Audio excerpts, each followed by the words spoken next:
नमस्कार मु सस्मिता मिश्र blessing team ओडिशारू कहुची आमे जो पुस्तकर आलोचना करुले ताहा हैला जोनाथन लिविंगस्टन सीगल एवं जार लेखक होउचंती रिचर्ड बैक।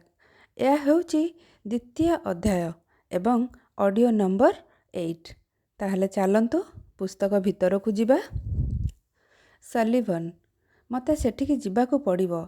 से शेषरे कहिला तुमर शिष्य माने भल काम करुचंती। से नुआ आसुथिबा पक्षी मानकू शिखाइबारे तुमको साहाय्य करि परिबे।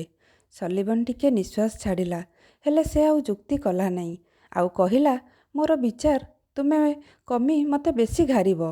जोनाथन से बास एतिकी कहिला। केमिति कथा कहूच सलिवन? जोनाथन कहिला आउ बोका परी काम करो नहीं। आमे सबुदिने किछि जिनिस शिखिबाकू अभ्यास करूछे। जदि आमर सांग जागा बा समय पर जिनिस उपरे निर्भर होई थांदा ताहले आमे अत्यंत स्थान तथा समय को जीति नहीं थांतु। आमे निज निजर बंधु बांधव नष्ट करि देई थांतु।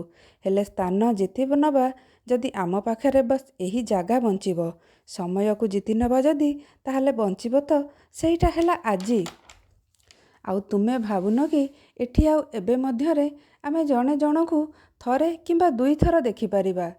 सलिवन सामुद्रिक पक्षी न चाहिकी भी हसी पकेइला आउ पागल पक्षी परी नरमरे कहिला जदि किए ताकू जे तले ठिया होईची 1000 माइल ऊपर देखई शिखेई परिबो से हेला जोनाथन लिविंगस्टन सीगल ही करि परिबो। से बाली ऊपर को देखिला आउ कहिला आलविदा जॉन, आलविदा मो सांग, आलविदा सलिवन, आमे पुणी देखा हेबा। आउ आरी साथीरे जोनाथन एक कालर कूलर सामुद्रिक पक्षी मानकर गोटे विशाल दलर परिकल्पना कला। अभ्यासर सरलतारे से जानीगला कि से हाड़ आउ पंखर ढेर नुहे, से हेला आजादी आउ उड़ानर पूरा आउ सत्य विचार। आउ किछि जिनिस सीमा भितर बंधा होई जाई नथिला। फ्लेचरलैंड सीगल एबे बहुत छोटो थिला, हेले एबेठू से जानी जाइथिला कि कौनसी भी पक्षी साथरे कौनसी भी दलर एमिति कड़ा बा रुक्ष व्यवहार करि नथिबे कि एपरी अन्याय करि नथिबे। मते फरक पड़ेनी कि सेमाने कौन कुहंती। से जोश आउ रागरे करा भाबिला। तार दूर स्थित चट्टाण आगकू उड़ीकी गला बेले आखि झापसा हेगला। उड़ीबार आउ बहुत किछि अछि, खाली डेणा फड़फड़ करी गोटे जगह को आउ गोटे जगह को जिबा नुहे। एतिकी खाली गोटे मशा भी करि परिबो। मुखिया पक्षीर आखपाखरे मजा पाई गोटे छोटिया चक्कर कौन काटिला मते दलरू बाहर करिदेले। कौन सेमान अंध? कौन सेमान आन बान शान विषय भाभी पारंतिनी जेउंटा से समय होइथिबो समुचित भावे उड़ीबा शिखी जाइथिबो? मते फरक पड़े नहीं सेमाने कौन भावंती। मु सेमानकु देखैबी उड़ीबा काहाकु कुहंती।